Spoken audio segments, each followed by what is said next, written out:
करेंगे नासा के Mars sample return mission के बारे में।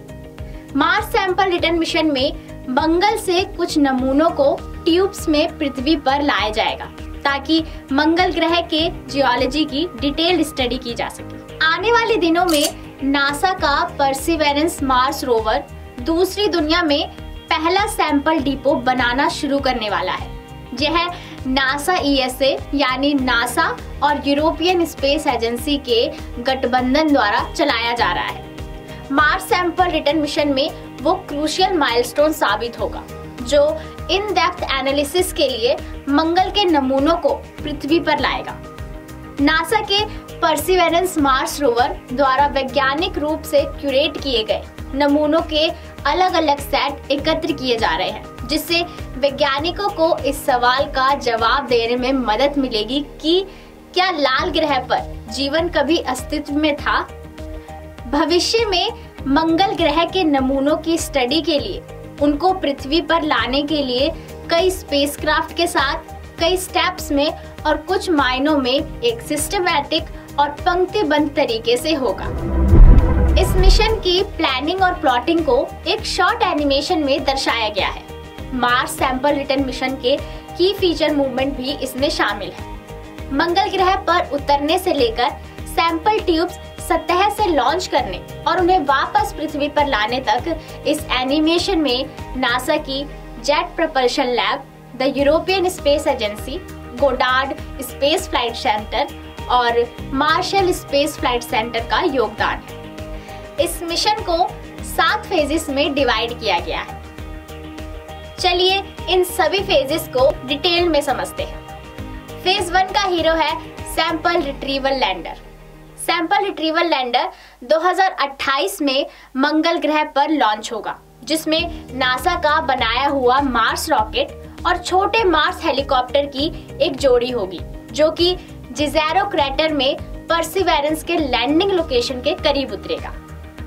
Phase 2 Perseverance returns sample to lander. इस फेज में भांति भांति के सैंपल जो कलेक्ट किए गए हैं उनको स्टोर करके परसिवेरेंस रोवर, जो कि इकलौता साधन है मार्स पर ट्रांसपोर्टेशन का, उसकी मदद से सैंपल को सैंपल रिट्रीवल लैंडर में ऑन बोर्ड किया जाएगा। उसके बाद ईएसए द्वारा बनाया गया एक रोबोटिक आर्म उन सैंपल ट्यूब्स को लैंडर रॉकेट के सैंपल कंटेनर में शिफ्ट कर देगा। फेज 3 में काम करेगा सैंपल रिकवरी हेलीकॉप्टर्स। इस फेज में परसिवेरेंस द्वारा मार्स के सरफेस से कलेक्ट किए गए एडिशनल सैंपल्स को पेयर ऑफ हेलीकॉप्टर की मदद से पिकअप किया जाएगा और लैंडर के पास लाकर मार्स रॉकेट में ट्रांसफर कर दिया जाएगा। फेज 4 में काम आएगा Mars ascent vehicle. Mars ascent vehicle सबसे पहला रॉकेट होगा जो मार्स की सरफेस से लॉन्च होगा और सैंपल ट्यूब्स के कंटेनर को ऑर्बिट तक ट्रांसपोर्ट करेगा। फेज 5 में सामने आएंगे कैप्चर, कंटेनमेंट और रिटर्न सिस्टम। इस फेज में अर्थ रिटर्न ऑर्बिटर पर सवार कैप्चर, कंटेनमेंट और return system orbiting sample container को कैप्चर करेंगे और इसे दिशा देकर पृथ्वी पर लौटने के लिए एक क्लीन जोन में ट्रांसफर करेगा। फेज 6 में होगा एक और आदान प्रदान, आखिर किनके बीच? ईएसए यानी यूरोपियन स्पेस एजेंसी द्वारा बनाया गया अर्थ रिटर्न ऑर्बिटर और नासा द्वारा दिए गए कैप्चर, कंटेनमेंट और रिटर्न सिस्टम और अर्थ रिटर्न सिस्टम के बीच।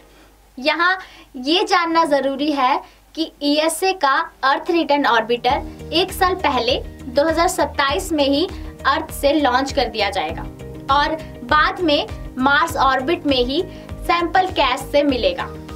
यह ऑर्बिटर अपने भीतर रिटर्न सिस्टम सैंपल्स को कैप्चर करेगा और उन्हें अर्थ एंट्री सिस्टम में संजो के रख लेगा।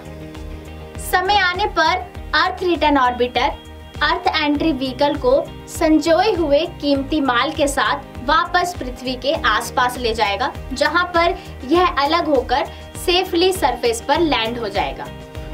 अंत में पृथ्वी पर उतरेगा अर्थ एंट्री सिस्टम।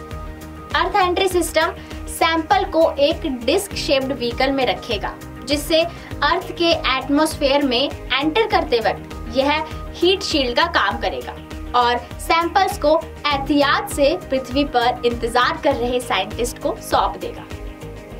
तो इन सभी फेजेस के गठजोड़ से बना है मार्स सैंपल रिटर्न मिशन, ताकि मंगल पर जिंदगी थी या नहीं इसका पता लगाया जा सके।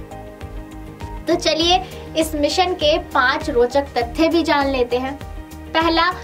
पहली बार कई सारे व्हीकल जैसे कि लैंडर, रॉकेट और मल्टीपल हेलीकॉप्टर्स एक साथ मार्स के सरफेस पर लैंड करेंगे। दूसरा, किसी दूसरे ग्रह से पहली बार लॉन्च होगा और इस लॉन्च में उड़ेगा मार्स एसेंट व्हीकल। तीसरा, दूसरे ग्रह से सैंपल वापस लाने के लिए कई मिशंस का उपयोग करते हुए यह पहला इंटरनेशनल इंटरप्लैनेटरी रिले प्रयास होगा। नंबर 4, मार्स से पहला सेट ऑफ सैंपल होगा जो पृथ्वी पर लाया जाएगा, ताकि दोस्त ग्रह मंगल पर पूर्व में कभी जीवन था या नहीं इसका पता लगाया जा सके। नंबर 5, किसी दूसरे ग्रह से लाया गया पहला सबसे केयरफुली सिलेक्टेड और well documented set of samples होगा। तो आपको यह वीडियो कैसा लगा?